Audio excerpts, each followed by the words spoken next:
തിരുവനന്തപുരത്ത് മഴയ്ക്ക് സാധ്യത. ജില്ലയിൽ യെല്ലോ അലർട്ട് പ്രഖ്യാപിച്ചു. ഒറ്റപ്പെട്ട ശക്തമായ മഴയ്ക്ക് സാധ്യതയെന്ന് കാലാവസ്ഥാ കേന്ദ്രം പറയുന്നു. വ്യാഴാഴ്ച കോഴിക്കോട്, കണ്ണൂർ, കാസർഗോഡ് ജില്ലകളിലും യെല്ലോ അലർട്ട് പ്രഖ്യാപിച്ചിട്ടുണ്ട്. ആദിൽ പാലോടാണ് ചെയ്യുന്നത്. ആദിൽ, എങ്ങനെയാണ് പുതിയ മഴ മുന്നറിയിപ്പ്?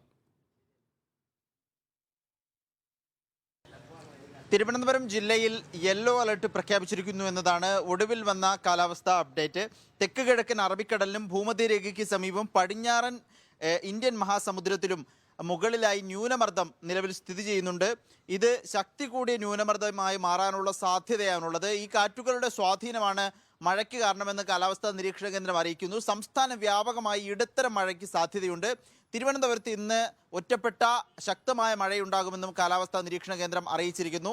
തിരുവനന്തപുരം നഗരത്തിൽ ഒരു മൂടിക്കെട്ടിയ കാലാവസ്ഥയാണ്. മഴയ്ക്കുള്ള സാധ്യതകൾ കാണുന്നുണ്ട്. മറ്റൊരു പ്രധാനപ്പെട്ട മുന്നറിയിപ്പ് മത്സ്യത്തൊഴിലാളികൾക്കുള്ളതാണ്.